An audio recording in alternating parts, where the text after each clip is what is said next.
what are the immediate steps or the long-term plans where from an Indian side or from an Indian economic side we have to do for the de-dollarization? Because Mhm. government has been taking many kind of a steps, that is introducing rupee, trading in rupee, bringing in rupee cards and bringing in UPIs in other countries as well. But what more steps needs to be there? Because I think till now dollars value has been there. I think today it is around 86 rupees when it is Mhm. compared to From Indian rupees. 88, it went till 83, and now Yeah, it's now it is 86. 86 actually. But what is the process do we need to follow in a constant manner? Because that has been the general currency of a rupee, I mean, to the world Mm. for a very long time. To replace that, a huge steps has to be taken. As you said, Chinese yuan is there and pounds are there, and we can keep on telling what is there in the world, throughout the world. But rupee has been playing a crucial role in the recent times, Mm. whether it is from post like post 2014 or post 2019 as well. We can say that the rupee is playing a crucial time. Maybe during the time of a COVID, there has been a stoppage or there has been some of a lagging which was there. Mm. But now, since you said many things about multipolarity, bipolarity, something like that, what step do we need to take or what step do we need to follow consistently for de-dollarization and as well as the internationalization of rupee? So, to my understanding, eventually all the payment mechanisms are going to be linked with each other.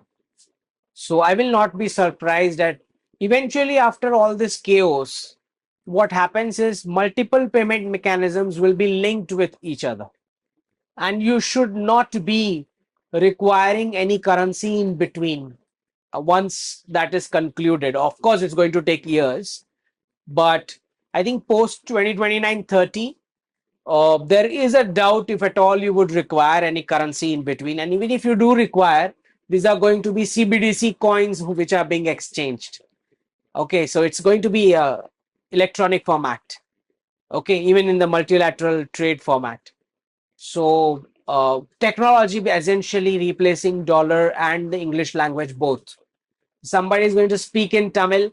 I'm going to hear it in Gujarati in real time. Now, why do we require English in between? Mm, mm, mm, mm. In that sense, the same thing is going to happen with multilateral trade. Okay, you are paying in dollars, I'm getting in rupees. Somebody's paying in yuan, I'm getting in rupees. I don't need another currency to come in between.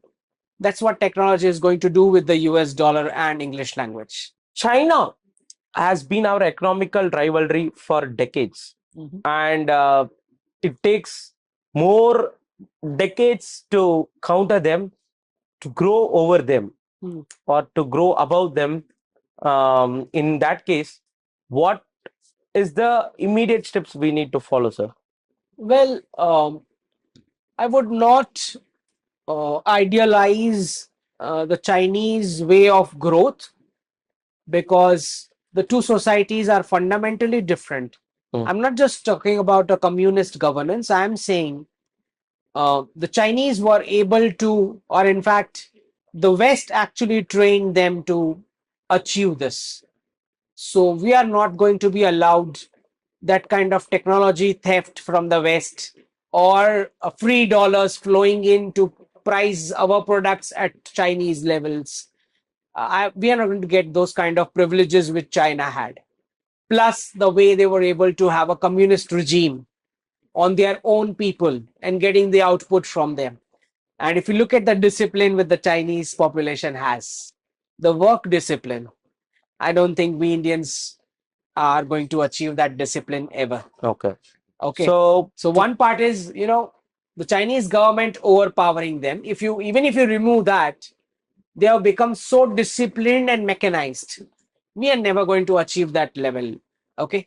So, and we should not, because ultimately both the societies are completely different in their long-term viewpoint of what growth is. This is not a society which wants to have 40 million men without any woman to marry, just in the blind pursuit of earning foreign reserves.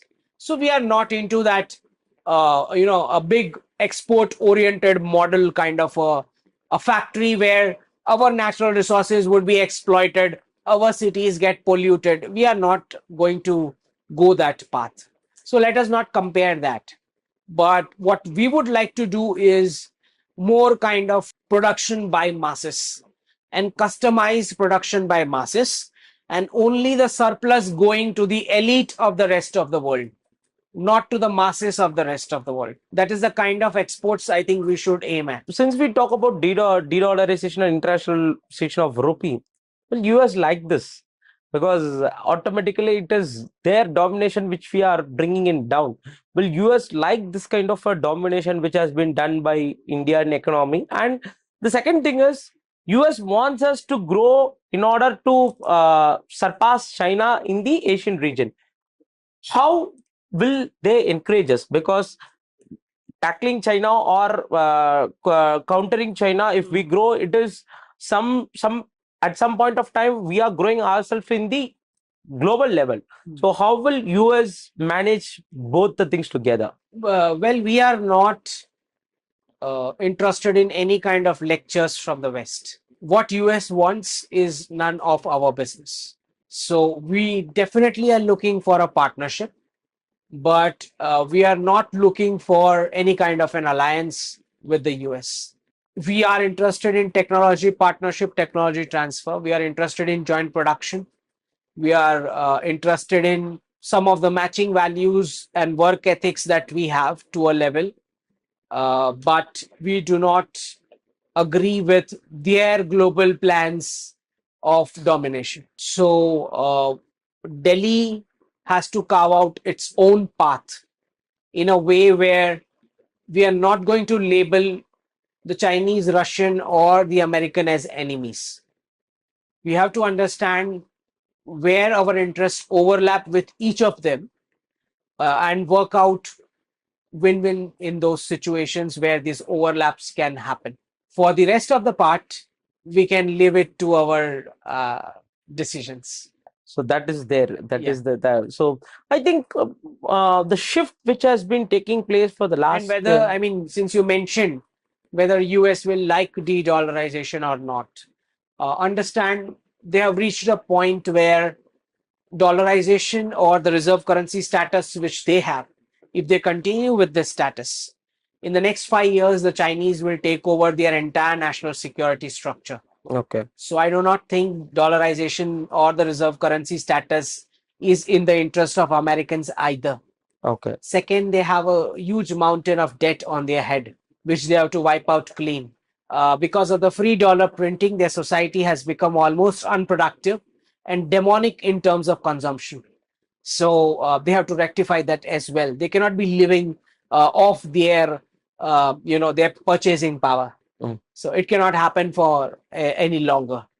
And also, the Americans are not going to be asked, the government or even their president, because those people who are calling the shots about, how global geoeconomics functions, they are not going to ask American citizens about whether dollar should stay in the status or not, because when dollar was taken to that status, neither the American citizens were asked, nor the government, or not neither the president. Okay. So there are more important and more deep powers at play over here. And they do realize that the Western population has completely aged to a point where reversal is almost impossible.